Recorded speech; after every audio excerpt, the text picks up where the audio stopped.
Lorsque je suis arrivée sur les lieux, il régnait un silence indescriptible. Nous avons trouvé un corps allongé sur la chaussée. Il avait reçu une balle dans la tête. Les agents de police présents ont compris que c'était très grave.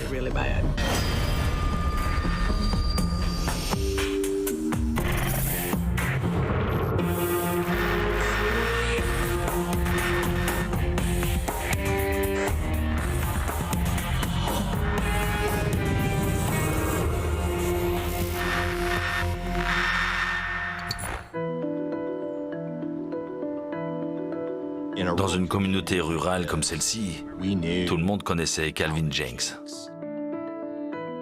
Il était chargé de repérer les infractions au code de la route sur les routes de l'État.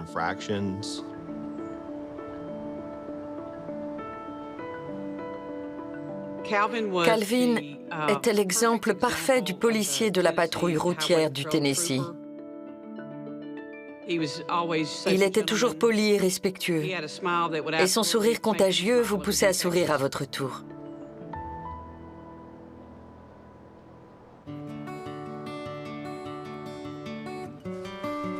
Le policier Calvin Jenks s'apprête à prendre son service de nuit.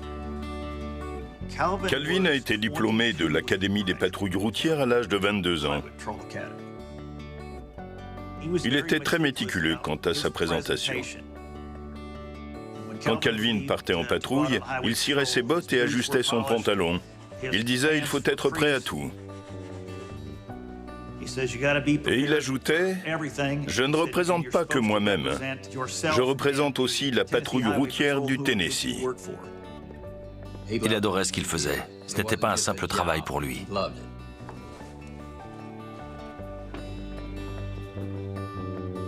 Calvin a épousé Sarah seulement 4 mois auparavant. Ne travaille pas trop, d'accord? D'accord. Et pense à manger. Promis, je t'aime. Moi aussi.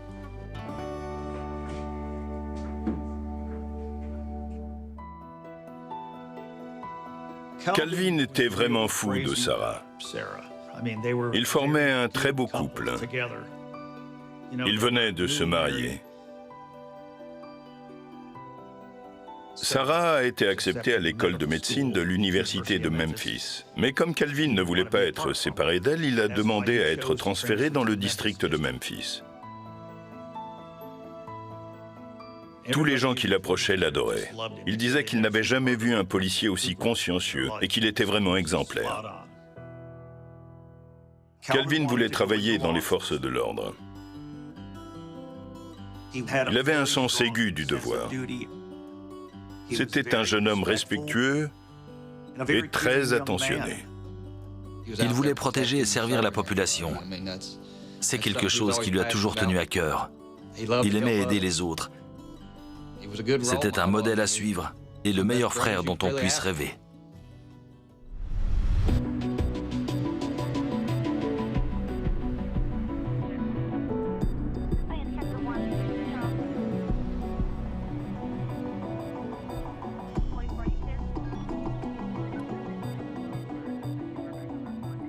Bonjour chérie. Oui, je termine juste quelques papiers et je rentre à la maison. Il a parlé à Sarah juste avant de terminer sa journée et lui a dit qu'il devait s'occuper d'un conducteur en état d'ivresse. Entendu. À tout de suite.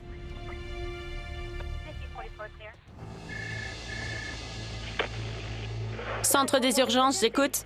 Peu après 21h40, le centre des urgences a reçu l'appel d'un chasseur de ratons laveurs qui se trouvait dans la région. Il a dit qu'il se trouvait sur la route 14, près de Cotton Lake Road. Il était tombé sur la voiture de patrouille d'un policier et le policier était allongé sur la chaussée.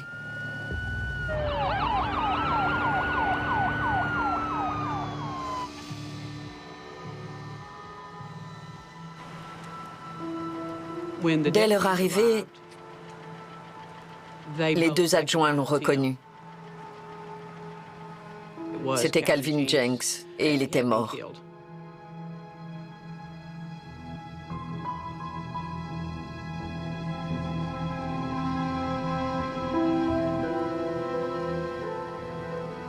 Quand je suis arrivée sur les lieux, il régnait un silence indescriptible.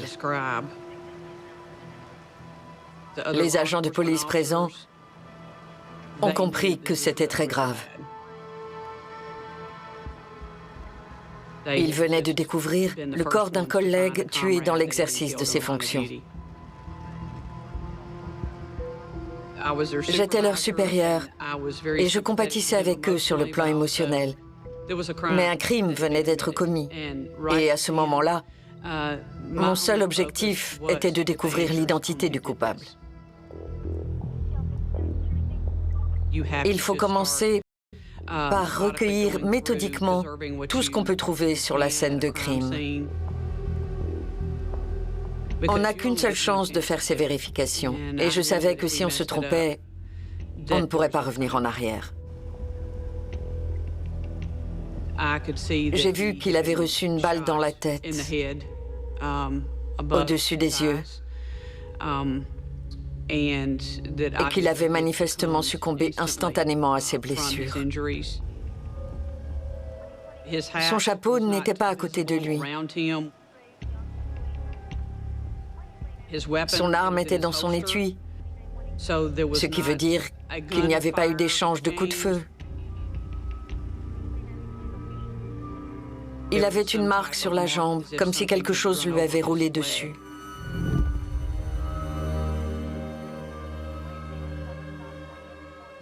En nous approchant de la voiture de patrouille, nous n'avons vu ni sa lampe de poche, ni son chapeau. On a retrouvé le chapeau quelques mètres plus loin. Cela confirmait qu'il s'agissait probablement d'un contrôle routier. Les policiers ne quittent jamais leur voiture sans leur chapeau. Nous n'avions aucune indication sur l'identité du coupable. Qui diable a bien pu tirer sur un policier au beau milieu de nulle part?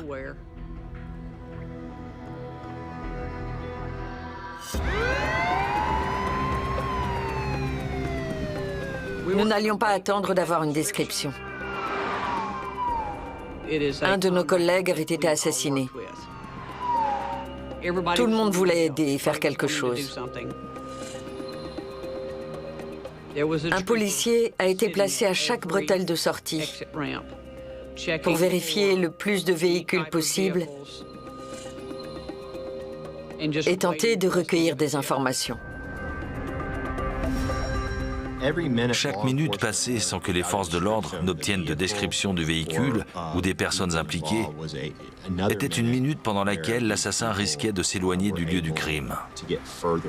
Et nous ignorions totalement dans quelle direction il était susceptible d'aller. Nous avons envoyé des policiers partout. Ils se rendaient dans tous les magasins. Quelqu'un est-il entré ici avec du sang sur lui? Quelqu'un est-il entré ici en agissant bizarrement? Nous avons envoyé des hommes partout pour chercher une aiguille dans une botte de foin.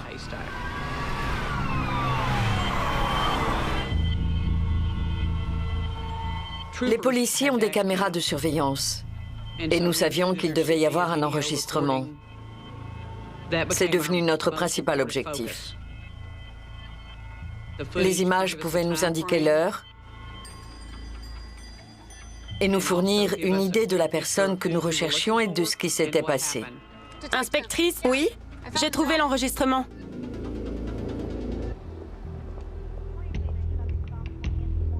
C'est le moment où l'on respire profondément, parce qu'on sait ce qu'on va voir. Nous savions qu'il y avait une probabilité que les images montrent qu'il a été assassiné. Et nous savions aussi que cette vidéo était le seul moyen pour nous de découvrir ce qui s'était passé dans les derniers instants de la vie de l'agent Jenks.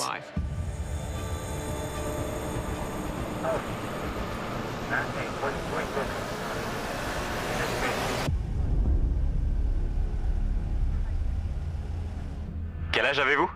19 ans, 19 ans. Et où habitez-vous? au Texas. Au Texas. Que venez-vous faire ici? Je suis né à Nashville. D'accord. On va à Brownsville.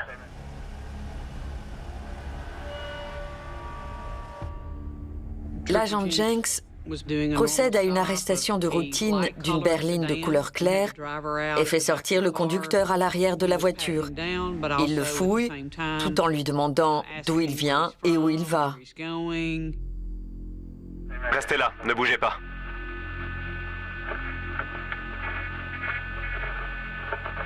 Vous avez de la drogue sur vous? Non. Vous n'avez pas de drogue?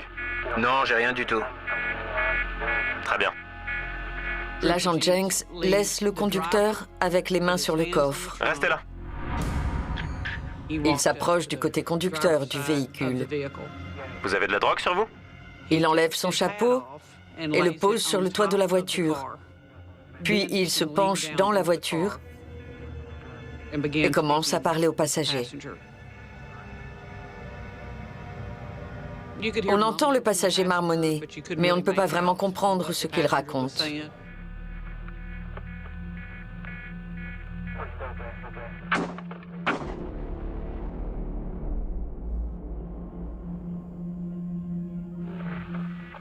La seule chose qu'on entend, c'est le son des 2 coups de feu qui ont été tirés.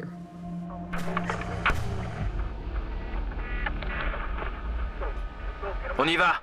Sors-le de là. Sors-le de là.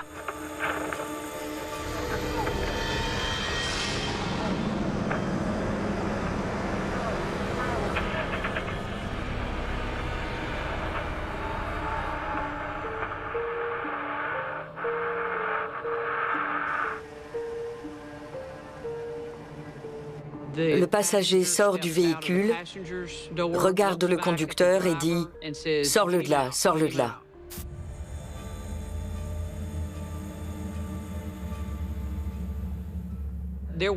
Il n'a exprimé aucun sentiment de peur. Il n'a pas eu l'air surpris. Quand les coups de feu ont été tirés, il n'a pas couru vers la voiture.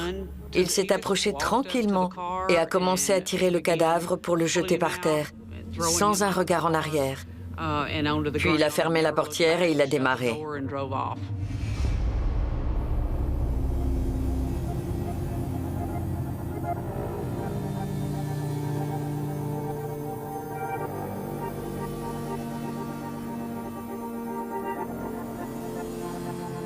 Quand il a démarré, la voiture a roulé sur les jambes de l'agent Jenks.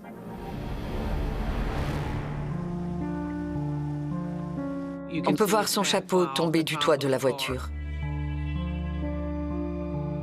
Nous avons alors compris pourquoi son arme était dans son étui. Il n'a pas eu la moindre chance. Il s'est retrouvé pris au piège. Quant à ceux d'entre nous qui étaient là, nous étions... Nous avons pleuré. C'était émouvant. C'était la dernière fois que nous entendions la voix de l'agent Jenks. C'est plutôt... brutal.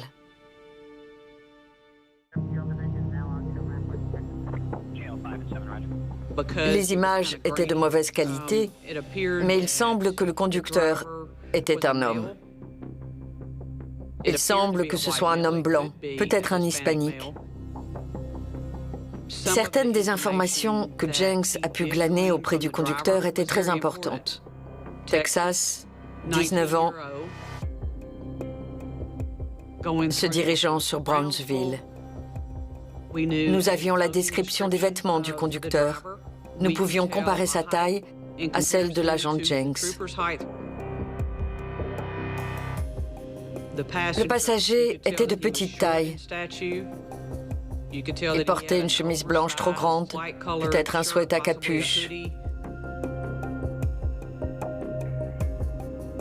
Son visage était sombre. On ne peut pas dire s'il s'agit d'un noir, d'un blanc ou d'un hispanique. Mais on a au moins la description d'une deuxième personne.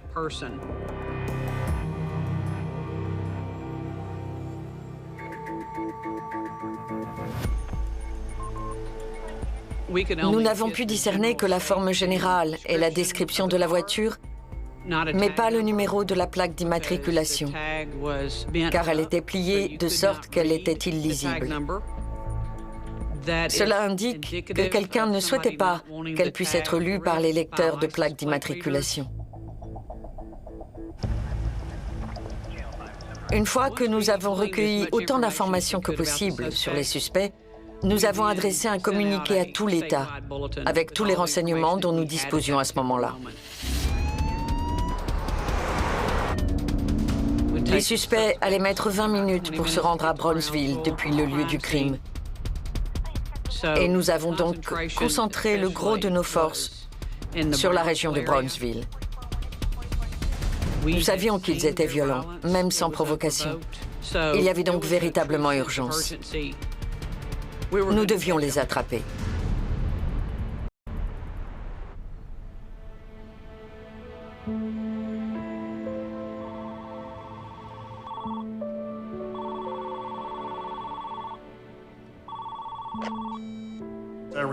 J'ai reçu un appel du jeune frère de Calvin, Ryan. Il m'a dit « Maman vient de m'appeler pour me dire de rentrer à la maison. Qu'est-ce qu'il se passe ?» J'ai donc appelé la mère de Calvin. Et elle m'a annoncé que Calvin avait été assassiné. Ça a été le moment le plus difficile de toute ma vie. La première question qu'on se pose, c'est pourquoi? Pourquoi est-ce que nous... Pour quelle raison ai-je perdu mon fils? Pourquoi quelqu'un lui a-t-il ôté la vie?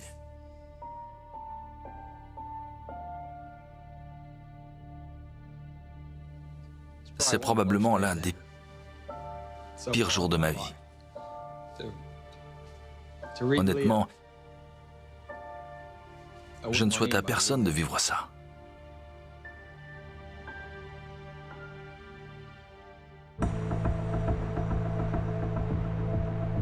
Le bureau d'enquête du Tennessee est mis à contribution pour recueillir des preuves. Nous voulions obtenir des images de tous les commerces ouverts situés le long de l'itinéraire le plus probable, à savoir l'autoroute 14. Nous voulions récupérer ces images avant qu'elles ne soient effacées. L'endroit le plus proche de la scène de crime est le Midway Market. Les suspects auraient pu s'y arrêter pour faire le plein d'essence. Les inspecteurs et les agents s'y sont rendus et ont confirmé qu'il y avait des caméras à l'extérieur pour filmer les pompes, ainsi qu'à l'intérieur, dans le magasin. Nous voulions essayer de récupérer les vidéos qui auraient pu filmer toute personne entrée dans le magasin juste avant la découverte du corps de Jenks. Les détectives demandent à visionner les images à partir de 21h15, juste avant le meurtre. Nous devions être en mesure d'identifier les suspects, car nous savions qu'ils étaient prêts à tuer.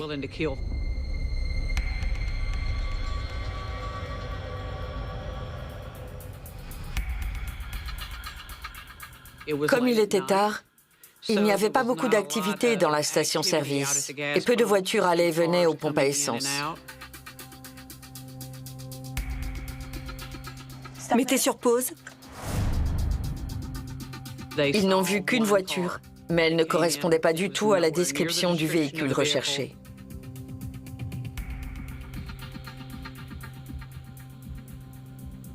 Plus loin, on peut voir approcher des phares blancs sur la route.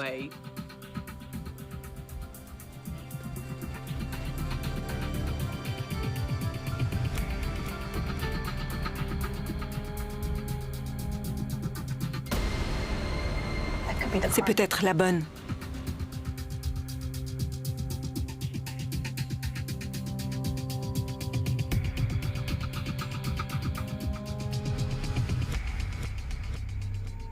Environ 5 minutes avant l'heure à laquelle l'agent Jenks a été tué, un véhicule s'est arrêté devant les pompes.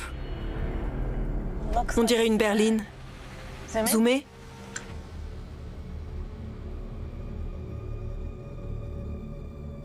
Bien, continuez.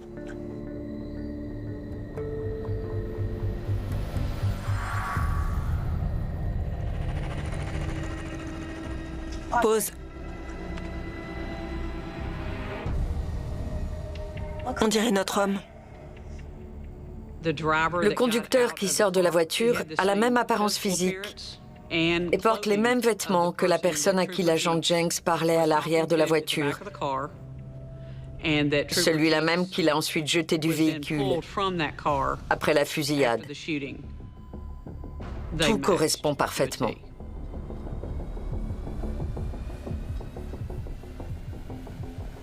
Vous pouvez passer aux caméras intérieures?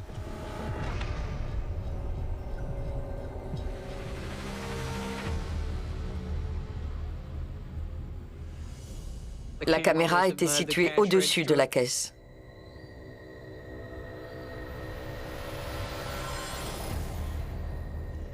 On ne voit rien, son visage est caché.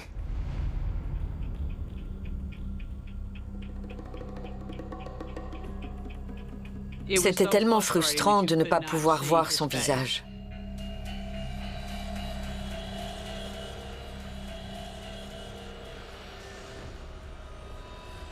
Quand les détectives et les agents ont interrogé l'employé, elle l'a décrit comme un homme d'origine hispanique.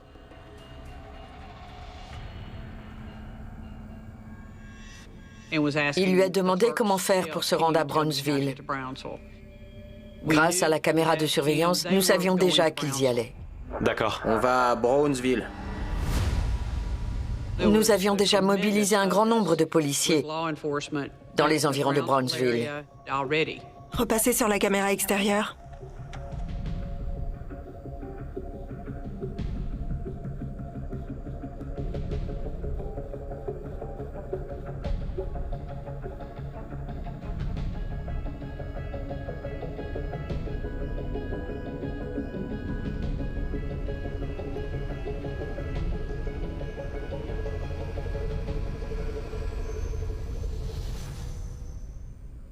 Puis le conducteur sort de la boutique, il remonte dans sa voiture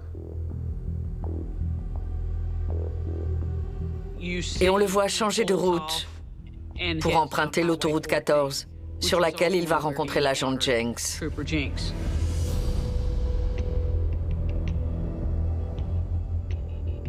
Nous en savions maintenant un peu plus sur le type de véhicule. Nous savions qu'il s'agissait d'une Toyota. Nous savions aussi qu'elle était argentée, mais toujours impossible de lire la plaque. C'était le même véhicule. Et également la même personne. Les détails sur la fusillade et la description des suspects et de leur véhicule sont communiqués aux médias locaux. Nous savions que si quelqu'un voyait ce véhicule, sachant dans quoi il était impliqué, nous recevrions un appel.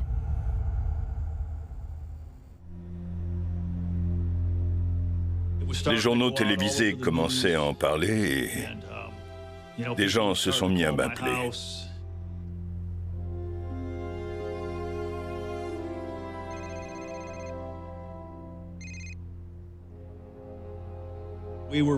La patrouille routière du Tennessee et le bureau d'enquête nous tenaient au courant de leurs progrès. On veut savoir qui a fait ça. On veut savoir pourquoi ils l'ont fait. On veut qu'ils soient arrêtés. On veut qu'ils soient punis. Il y a tellement de choses qui vous passent par la tête. Vous n'avez aucun contrôle sur les événements. Cette fois-là, il n'y avait rien que je puisse faire. J'étais en colère contre le monde parce que c'est... Calvin ne méritait pas ça.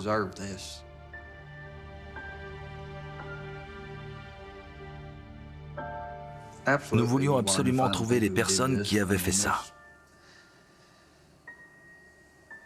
Calvin, lui, si c'était arrivé à quelqu'un d'autre, Calvin aurait fait exactement la même chose. À ce moment-là, sur les lieux du crime, Nous avons prié pour l'agent Jenks, pour sa famille et pour tous les autres policiers.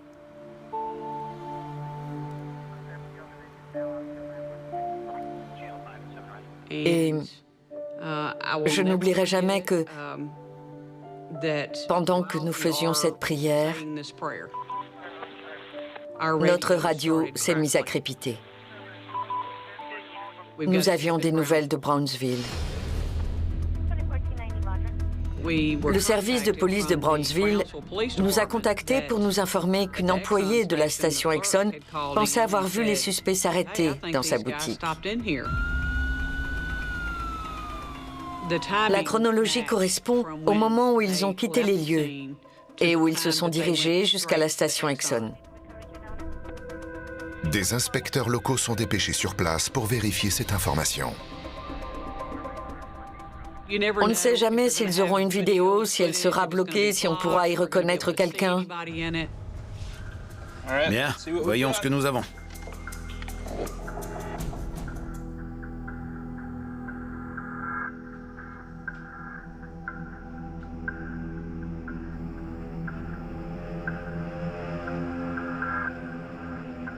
Mettez sur pause.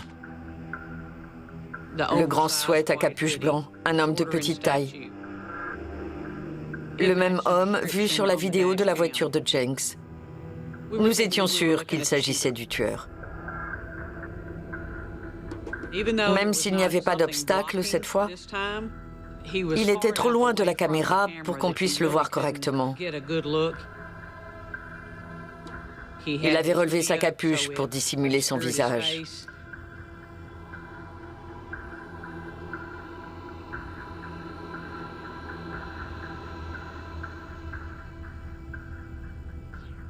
Arrêtez là. Zoomez. On pouvait voir un dessin dans le dos du sweat à capuche, ainsi qu'un acronyme. Des lettres ATX. Cela nous a amené à penser qu'il s'agissait d'Austin, Texas. Nous savions que ces hommes venaient du Texas grâce à la vidéo de l'agent Jenks. Cela nous a permis de confirmer qu'il s'agissait bien des mêmes personnes, des hommes que nous recherchions. Bien, continuons.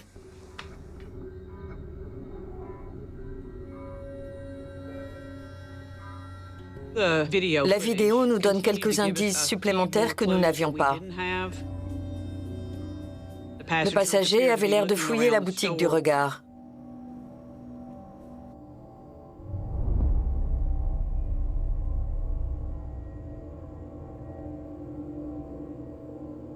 Puis il s'est approché de la caissière et a parlé avec elle.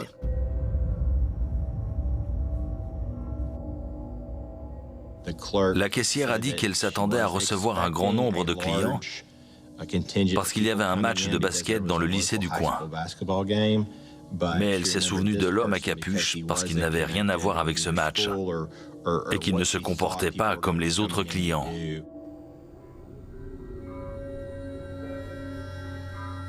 L'employé a dit qu'il cherchait des lingettes, comme celles que l'on utilise pour nettoyer l'intérieur d'une voiture. Nous savions ce qu'il venait de faire. Nous savions qu'il y avait du sang ou d'autres substances dans la voiture et qu'il fallait les nettoyer. Comme elle n'en avait pas, elle lui a indiqué la direction d'un supermarché juste au bout de la rue. Par chance, cet établissement dispose de nombreuses caméras et nous savions qu'elle pourrait sans aucun doute nous fournir de très bonnes images. Ce sentiment d'urgence nous submergeait. Nous étions impatients. Nous étions sur leurs talons.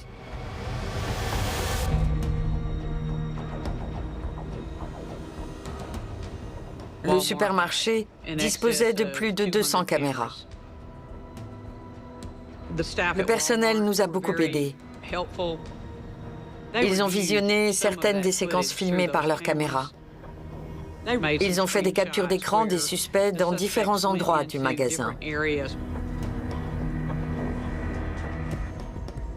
À 21h55, un homme portant une capuche blanche entre dans le supermarché. Les caméras permettent de le suivre jusqu'au rayon des produits pour voitures. Qu'est-ce qu'il achète? Vous avez un reçu? En nous connectant au système d'achat du magasin, on a constaté qu'il achetait des lingettes. C'était important, car c'est ce qu'il avait déjà cherché à acheter dans la station Exxon. Nous savions donc qu'il s'agissait bien de la même personne. C'était le passager. Quand le suspect portant le sweat à capuche blanc sort du supermarché, il va à la rencontre d'un autre homme sur le parking, vêtu d'une chemise de la même couleur que celle du conducteur. Comme le parking était bien éclairé, nous pensions pouvoir obtenir leur numéro de plaque d'immatriculation. Mais ils étaient garés trop loin des caméras pour cela. Vous pouvez zoomer dans l'image? Le second suspect entre à son tour dans le supermarché. Il se rend au rayon vêtements et achète un t-shirt.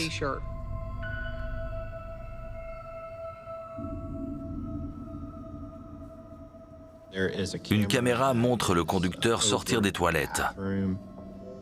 Il est habillé différemment. Il porte à présent un t-shirt noir arborant un logo Superman argenté.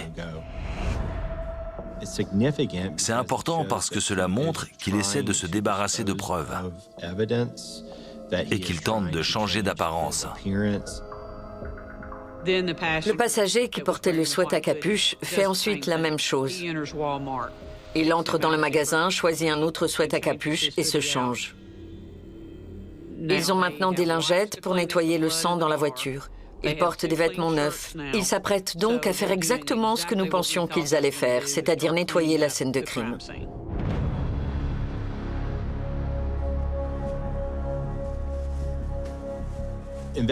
Les enquêteurs ont eu de la chance.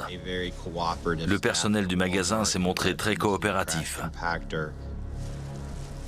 Ils les ont conduits au compacteur de déchets, où ils ont pu récupérer un t-shirt couleur moutarde.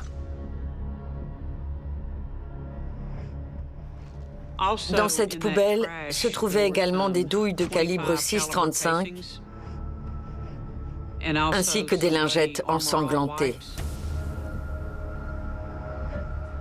L'un des hommes d'entretien a dit aux policiers qu'il pensait les avoir vus jeter quelque chose dans la poubelle.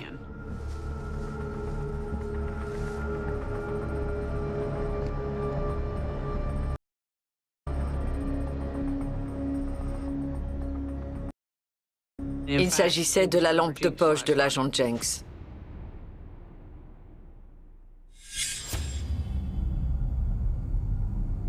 Il l'avait à la main quand on lui a tiré dessus.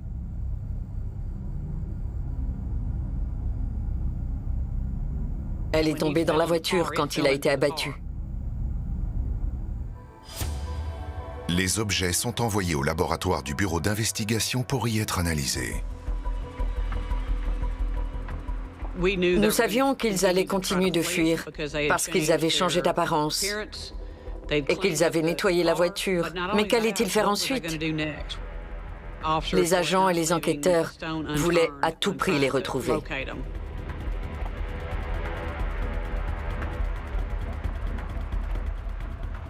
Au petit matin, une voiture de patrouille arrête un véhicule qui part de l'est du Tennessee et se dirige vers l'ouest. Deux hommes se trouvent à bord. Il s'agit d'une simple infraction au code de la route. Les deux hommes sont arrêtés en possession de marijuana et emmenés au poste de police local. En chemin, ils racontent aux policiers qu'ils ont eu affaire à deux trafiquants de drogue du Texas. L'agent spécial du bureau d'investigation, Joe Craig, est chargé d'interroger les deux hommes. J'ai commencé par les séparer pour les interroger individuellement. Je veux que vous me donniez toutes les informations que vous pouvez concernant ces deux hommes. Ils ont rencontré deux hispaniques du Texas et leur ont acheté de la marijuana. À un moment donné, ces deux hommes leur ont demandé de les conduire dans la région de Nashville. Ils les ont donc fait monter dans leur voiture et les ont conduits à Nashville, jusqu'à un hôtel qu'ils ne connaissaient pas. À bord de la voiture, les deux Hispaniques semblaient très nerveux et stressés. Ils étaient pressés d'arriver à Nashville. À l'évidence, ils voulaient quitter l'ouest du Tennessee le plus vite possible. Arrivés à l'hôtel, les quatre hommes sont montés dans la chambre. Les Hispaniques devaient leur rembourser notamment l'argent de l'essence. Ils ont vu une arme de poing posée sur le meuble de télévision de la chambre d'hôtel. Alors ils ont compris que les deux personnes qu'ils transportaient étaient plus que des petits trafiquants de drogue. À ce moment-là, je me suis rendu compte qu'ils n'étaient pas impliqués dans le meurtre. Je leur ai demandé de me décrire physiquement les deux hommes. Ils ont dit que l'un d'eux portait un sweatshirt foncé et que l'autre portait également un t-shirt foncé avec le logo de Superman sur le devant.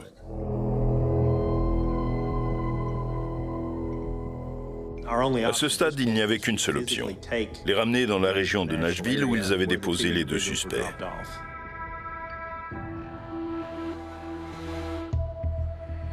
L'agent Joe Craig se rend à l'hôtel où se cachent peut-être les deux meurtriers.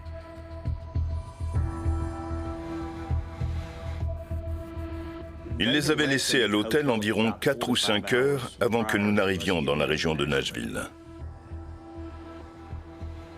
Ils n'étaient allés à Nashville qu'une seule fois dans leur vie, et bien sûr, ils étaient arrivés en voiture pendant la nuit. Il leur était donc très difficile de me conduire vers cet hôtel. Ils ne connaissaient pas précisément l'endroit où ils les avaient déposés. Ils m'ont dit qu'ils se souvenaient de la couleur du logo qui était jaune et vert. C'est à peu près tout ce qu'ils ont pu me dire.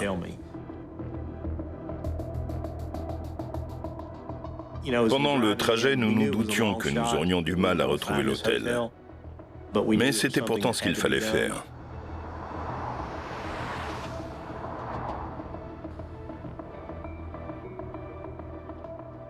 J'ai décidé de me mettre à la recherche de tous les hôtels qui correspondent ou non à la description qu'ils m'avaient fournie. C'est tout ce que je pouvais faire à ce moment-là. Je voulais me rapprocher du centre-ville.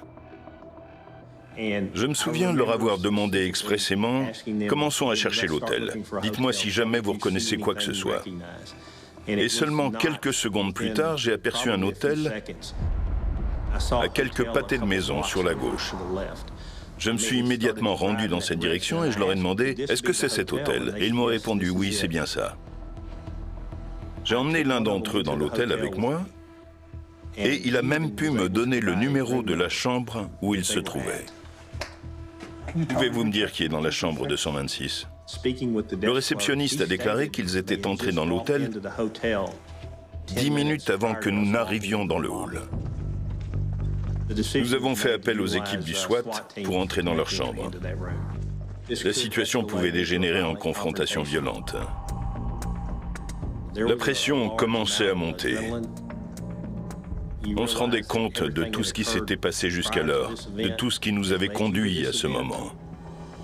Et nous n'allions pas laisser passer cette chance.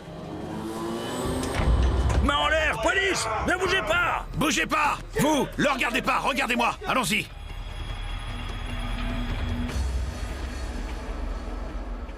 En entrant dans la pièce, j'ai vu les deux hommes attachés et menottés.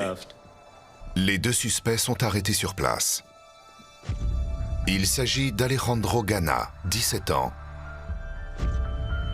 et d'Orlando Garcia, 19 ans. Dans la chambre d'hôtel, nous avons trouvé de la drogue, marijuana et cocaïne. Nous avons également trouvé des vêtements dans une poubelle. Un sweat à capuche blanc portant l'inscription ATX, ainsi qu'un ticket de caisse du supermarché de Brownsville. Nous avons ensuite essayé de retrouver l'arme du crime, car nous n'avons pas pu la localiser dans la chambre d'hôtel. Garcia m'a dit qu'ils avaient pris ses armes et les avaient jetées dans une benne à l'arrière d'un restaurant, à environ 8 km de leur hôtel. J'ai décidé de me rendre à ce restaurant et je me souviens qu'en arrivant, j'ai vu un officier de la patrouille routière du Tennessee dans la benne à ordures, en train de sortir les armes. Elles étaient enveloppées dans une serviette blanche. Pour boucler l'enquête, il était essentiel de retrouver l'arme du crime. Et c'est ce que nous avons fait. Nous l'avons trouvée. Gana et Garcia sont tous deux accusés d'homicide volontaire. Lors de leur procès en 2008, les détails de la nuit du meurtre sont enfin révélés. Les deux hommes étaient venus dans le Tennessee pour vendre de la marijuana. Ils cherchaient à emprunter un chemin détourné pour rejoindre l'autoroute en traversant le comté de Tipton, ce qui les aurait conduits à Brownsville. Garcia et Gana font une halte dans une station-service pour demander la route vers Brownsville.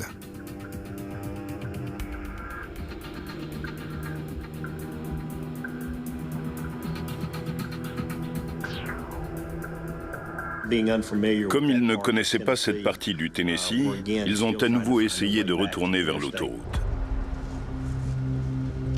C'est alors que l'agent Jenks les arrête pour excès de vitesse.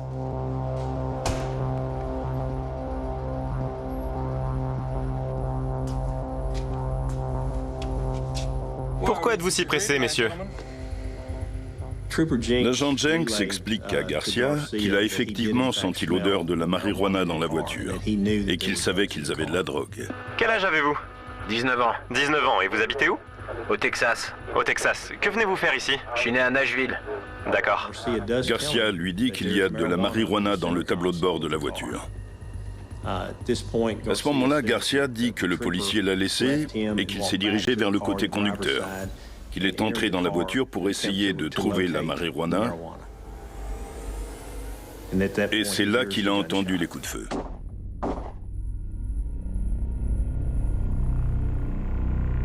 Gana et Garcia ont décidé qu'ils ne voulaient pas aller en prison pour cause de possession de drogue, et ils ont délibérément pris la vie d'un jeune policier. En réalité, M. Garcia l'a conduit à l'abattoir et M. Gana l'a abattu. Mais ils sont tous les deux responsables. Les deux hommes s'arrêtent ensuite dans une autre station pour essayer d'acheter des lingettes nettoyantes. Quelques instants seulement après avoir tué quelqu'un, M. Gana a eu la présence d'esprit de chercher à détruire les preuves du meurtre qu'il avait commis.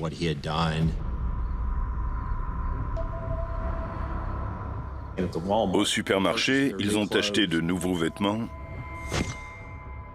et placé certains éléments de preuve dans des poubelles.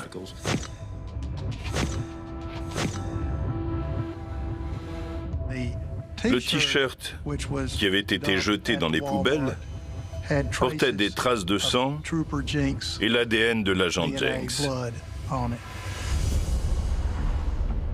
Après leur passage au supermarché, ils se sont débarrassés de leur voiture, qu'ils ont abandonnée sur le parking d'un immeuble tout proche.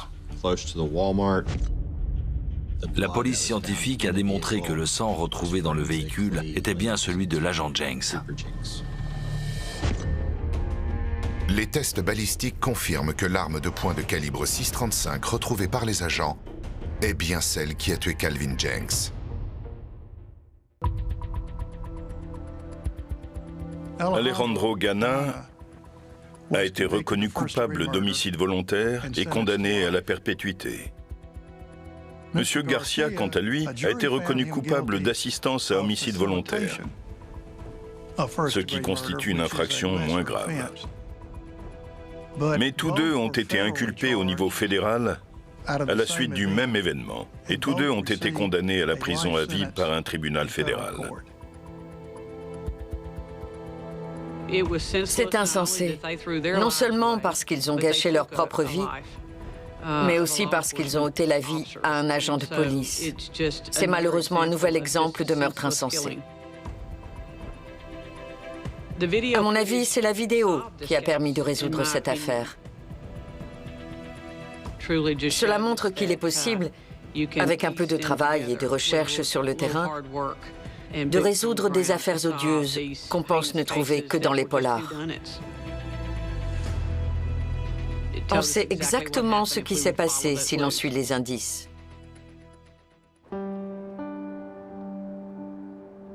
Une cérémonie commémorative a lieu chaque année le 6 janvier.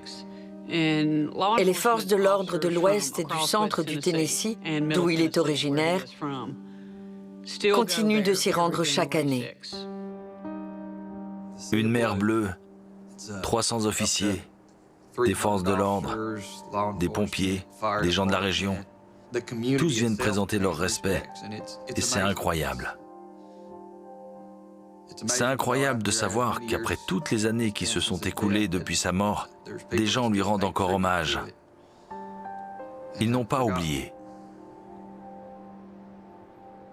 L'une des choses les plus tragiques qui puissent arriver à un parent est de perdre un enfant. Nos enfants sont censés nous survivre.